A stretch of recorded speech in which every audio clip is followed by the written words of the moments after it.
high-dose yung ano ko, 6 cycles, 6 sessions. Wow. Tapos, grabe sa gastos ang mahal sa Pilipinas. Tapos, sa tuwing nagkikimo ako, sa awa ng Panginoon, kay Lord Jesus, sa tuwing nagkikimo ako, lahat ng mga lab test ko, yung lab test, mga blood count, ganyan, CBC, platelet, pasado. Samantalang yung mga kasama ko doon, pag magkikimo na, dapat kasabay ko sila. Sila, minsan out kasi bumagsak yung hemoglobin, bumagsak ang platelet, bumagsak ang potassium, gano'n. Pero yung sa akin, awa ng Diyos, yung 6 session na yun na dire-diretso, bumagsak, may bumaba man, pero pasok pa rin sa limit. Kaya yung pagkagamot ko, walang cancel, dire-diretso. Gano'n, tapos yun. So, tapos nung yun, parang kumbaga nagpapasalamat ako sa Panginoon dahil kumbaga nasa bingit na ako ng kamatayan. Kaso iningatan niya ako, yung strength niya, binigay niya sa akin. Amen. Tapos, at kiniklaim ko po, bagamat hindi pa. Tapos ang treatment, kasi katatapos pa lang ng chemo session ko, and then second is radiation therapy, and then brachy. Bagamat hindi pa tapos yung treatment, kiniklaim ko na all is well. Yes! Yes! Kumbaga, ang daming nagpe-pray sa akin. Si Pastora dito sa Pilipinas din. So, I hope na magiging okay ang lahat. Amen. Tapos po, meron pang nung naka-schedule na ako ng radiation, nasira yung machine. Nag-order pa sila sa Singapore. So, nung na yun, nakapag-usap-usap kami nung sabi ko, masisira yung machine, baka it will take 2 weeks bago magawa. Sabi ko kasi yung parts nasa Singapore pa, tapos sa custom daw, delay, ewan kung bakit. Tapos na ganyan, nag-usap-usap kami, sabi punta ka dito sa Hong Kong, sabi gano'n ng husband ko, bibilan kita ng ticket back and forth. So, yung time naman na excited na ako, pumunta ako dito kahit mahina pa ako, nahihilo-hilo, ganyan, pumunta ako. Tapos nung mga, yan ba yun? Itong week na to, mga Thursday, Wednesday, Thursday. Okay, Wednesday. May nangyari naman dito sa Hong Kong. Kasi itong dalawa kong anak, si Sarina at si Sonia, naka-engage na sila sa Pakistan. Tapos, dapat ang wedding nila last, This year dapat sa August, pero July, August. Tapos, itong dalawa, kasi syempre, Kristiyano kami. Itong dalawa, yung mga fiancé nila, pino-convert na nila ng Christian.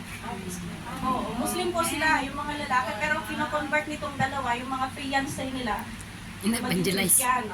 Inaano sa Bible. Open mo yung Bible, open mo yung computer mo, punta tayo sa chapter ganito. Tapos, sinishare na good. nila about kay Jesus. Tapos na ganyan, yun na nga, kumbaga, bumitat. Sila na talaga. Sana, wedding na lang yung kulang. Marami na mga gift, mga binibigay yung mga... Tapos na ganyan, nung itong week na to, nagkasakit daw itong fiancé nito. Tapos 3 days na daw hindi gumagaling-galing. Tapos dinala daw sa doktor, hindi gumagaling-galing. So nagtawag sila ng parang albularyo na parang nagbabasa ng yung buhay mo.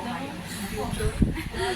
Tapos sabi daw nung albularyo, yung tao dun sa fiancé nito, sabi, yung star, sabi sa tatay, yung star ng anak mo, ano na, nag-iiba na ng direksyon.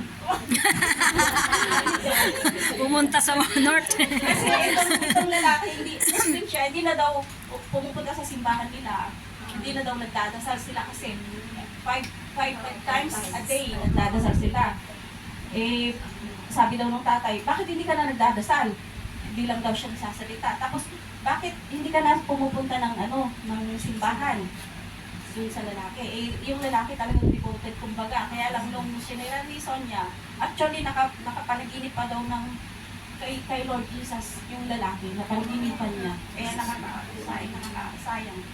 Napanaginipan niya. Nasabing ganon kung sino yung totoong Diyos. Paano ba Sonia yung pagkasabi? Tapos, tapos kung sino yung totoong Diyos, sabi daw yata ng lalaki. Tapos sabi kay Jesus. Tapos, May nakita ko sa panaginip na isang tao, hindi nakita yung mukha pero nakasuot naman yung white na damit. Tapos dun sa room, silang dalawa lang doon. Tapos, nagkuhan, sabi naman yung tao na yung nakasuot ng white na damit na ano, tinupan mo, ayos yun, good yun, follow mo yun sa dapat. tapos yung tapos ang sabi daw po, yung inaano ni Sonia, kung sino yung pinananampalatayan ni Sonia, yun. Sabi daw ng tao. Tapos tapos sabi niya ron, sino ba yung sinasampalatayan ni Sonia? Sabi daw ganun. Tapos yun na yun, sabi ganun. Tapos nung last na doon, bago, ay nagising. Tapos nakapanaginip ulit. After a minute na minutes lang. Nag-iisip tayo sa ulit. Diretso yung panaginip. Tapos sabi daw pinapipa siya dito ni Jesus. Pinapit siya. Sabi daw magiging successful ka. Kaya lang, nung nangyari, yun nga, nagkasakit siya. Tapos hindi daw gumagaling-galing, so nagtawag sila ng parang alkulari na nagtawag sila. Tapos yun nga sabi, iba na daw direksyon ng buhay.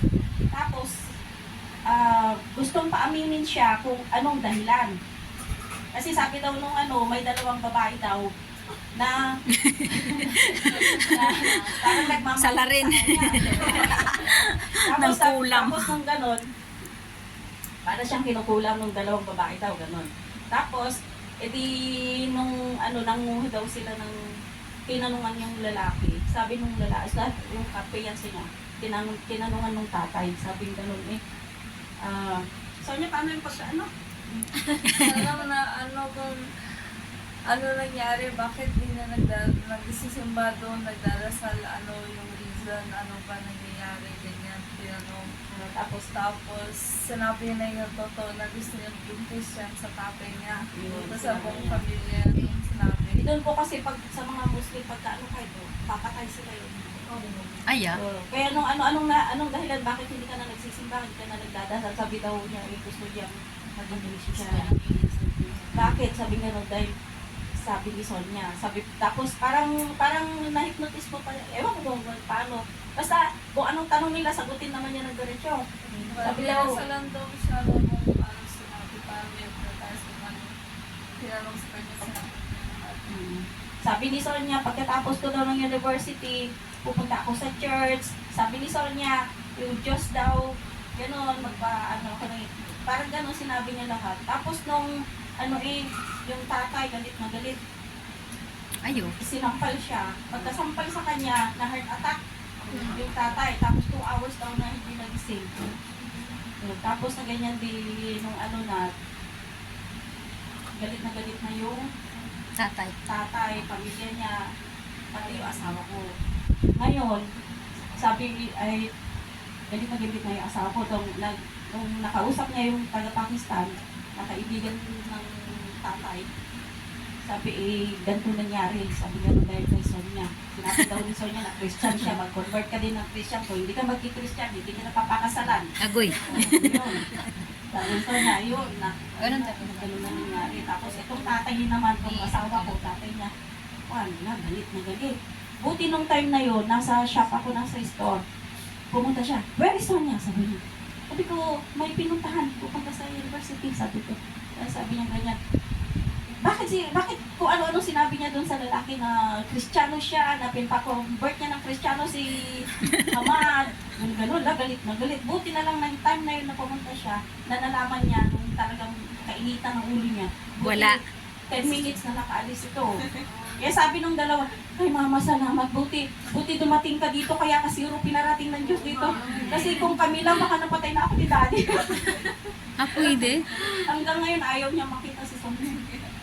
Oh, tapos sabi ko, pagka uwi na kami sa bahay, sabi ko, Sonia, pumasok ka sa room. Darating na kami, o darating na si Daddy mo. Sabi niya, ayaw mo nakita. Sabi niya, ilayo mo sa akin si Sonia. Ano ko na nga, sabi niya, maghiwa-hiwalay na tayo. Sabi niya, ganyan.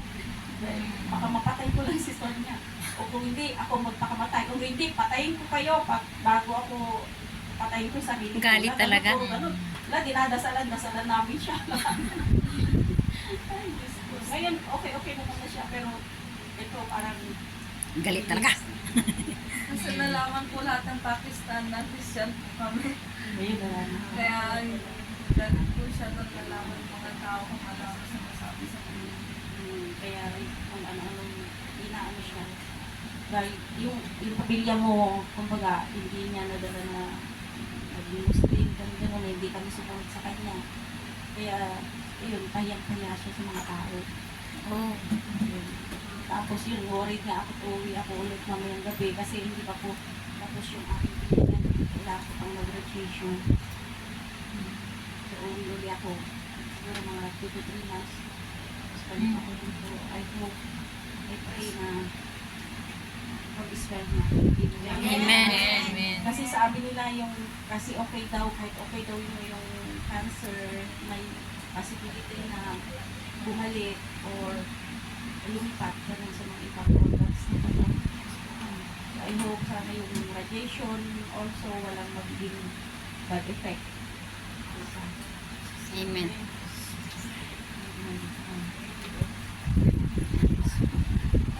Wala nang kasal. Basta ang buhay ko. Ay, please. Opo, salamat po.